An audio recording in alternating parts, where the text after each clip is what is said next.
येत्या 5 मार्च पासून लोहारडोंगरी येथील लोहखान प्रकल्पाची वन्यजीव विषयक परवानगी नाकारावी, यासोबतच मानव वन्य प्राणी संघर्ष जो चंद्रपूर जिल्ह्यात वाढलेला आहे त्याच्या 16 अत्यंत महत्त्वाच्या मागण्यांना घेऊन हे अन्नत्याग सत्याग्रह करण्यात येणार आहे।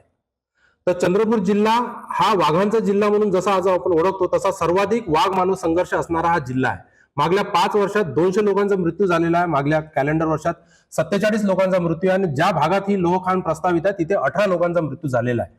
एकंदरीत आपण जर विचार केला की चंद्रपूर जिल्ह्यामध्ये संविधानाने दिलेला जगण्याचा अधिकार कलम 21 नुसार तोच कुठेतरी बाधित होत आहे। एकीकडे संघर्ष कमी करण्याच्या उपाययोजना करण्याच्या सोडून त्या ठिकाणी जर कॉरिडॉर मध्ये ही लोहखान आपण प्रस्तावित केली असेल तर निश्चितच वाघ मानव संघर्षामध्ये जे आजपर्यंत मृत्युमुखी पडलेले आहे ते फक्त 200 व्यक्ती नाही आहे, ते 200 परिवार आहे। त्यांचा आपल्याला विचार करणं गरजेचं आहे आणि भविष्यामध्ये हा संघर्ष होऊ नये म्हणून लोहारडोंगरीचा खान प्रस्ताव असेल किंवा मानव वन्य प्राणी संघर्षाच्या अनुषंगाने शासनाकडे जो पाठपुरावा चालू आहे, शासनानेच निर्णय दिलेले अनेक ज्या मागण्या आहेत त्या 16 मागण्यांना घेऊन हे उपोषण आंदोलन करण्यात येणार आहे। 40 विनवणी करतायत आम्ही ही विनवणी करताय की ज्या ठिकाणी एक तर ब्रह्मपुरीचं जंगल हे स्कॅटर्ड आहे, तुकड्या तुकड्यामध्ये विभागलेला आहे आणि कॉरिडॉर जो आहे वन्य प्राण्यांचा तो सुद्धा बॉटल नेक झालेला आहे। जितना हा कॉरिडॉर महत्वाचा आहे तो 40,000 हेक्टरचा एकमेव पॅच आहे आणि त्याच ठिकाणी त्याच्या मध्यभागी ही खान प्रस्तावित असल्यामुळे आणि एखाद्या मोठ्या क्षेत्रांना जोडणारा जंगलच उद्ध्वस्त जर होणार असेल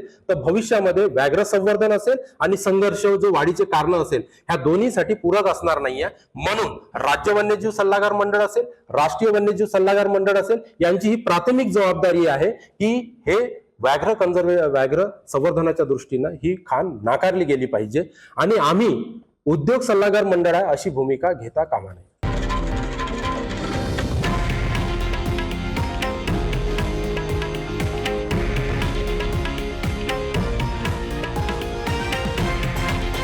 हे आहे देशातील नंबर 1 न्यूज नेटवर्क आणि आपण पाहत आहात TV9 मराठी, एकमेव।